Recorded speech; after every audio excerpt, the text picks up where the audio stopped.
भाई और दलित और मुसलमान के नाम पर हत्या और जबरन किस प्रकार से वसीम भाई को मारा गया।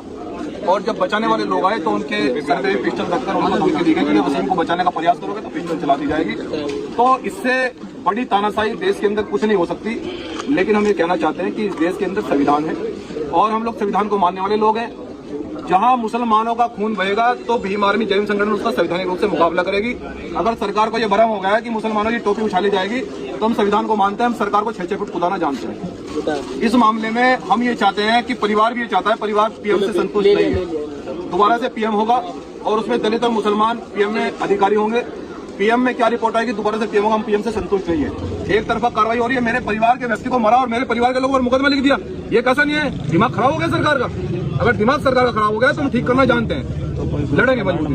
पीएम रिपोर्ट आ चुकी है, उसमें एसएसपी ने कहा कि उसकी मौत तालाब में डूबने से हुई। तालाब में डुबाया किसने? किन्होंने तालाब में डुबाया? वो लोग कौन है? कहाँ है वो अधिकारी, पुलिस अधिकारी जिन्होंने बचाने वाले लोगों के सर पे पिस्टल रखा? उनको क्यों नहीं बताया जा रहा? आप अगर न्याय करना चाहते हैं तो सभी बातों को खुलासा कीजिए ना। और हम पीएम से संतुष्ट नहीं है, मेरे परिवार ने बताया हम पीएम से संतुष्ट नहीं है। उसके सर में भी चोट थी, उसके हाथ पे भी चोट थी। परिवार से मैंने बहुत सारी चीजें पूछी, सब चीजों को बताया मैंने अच्छी तरह से, कंप्यूटर से सब लोगों की जानकारी ली। तो हम पीएम से बिल्कुल संतुष्ट नहीं है। पीएम दोबारा कराया जाए और पीएम में दलित मुस्लिम अधिकारी हो। हमें इन संघीय लोगों पर भरोसा नहीं है।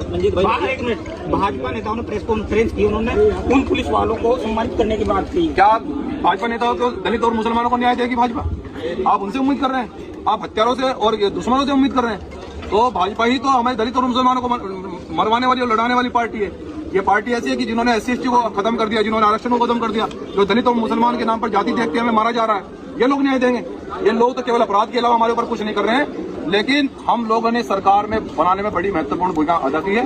अगर सरकार नहीं मानेगी तो इस आंदोलन को हम बड़ा लड़ेंगे। महापंचायत की जल्द घोषणा होगी। भाजपा नेताओं ने यह भी कहा कि वेद में लिखा है कि तो कोई गौ माता की हत्या करेगा तो उसको शीश की गोली मार देनी चाहिए।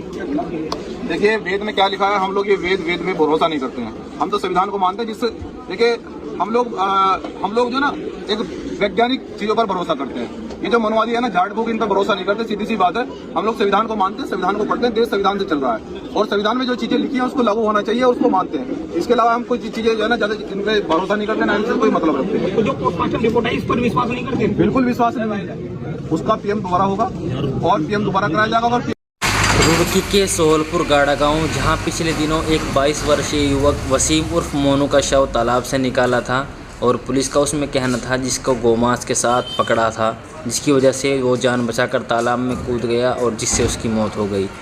आज उसमें परिजनों से मिलने भीम आर्मी के राष्ट्रीय अध्यक्ष मंजीत सिंह नोटियाल जी मिलने आए और उनको आश्वासन दिलाया हम वसीम उर्फ मोनू को इंसाफ दिलाएंगे।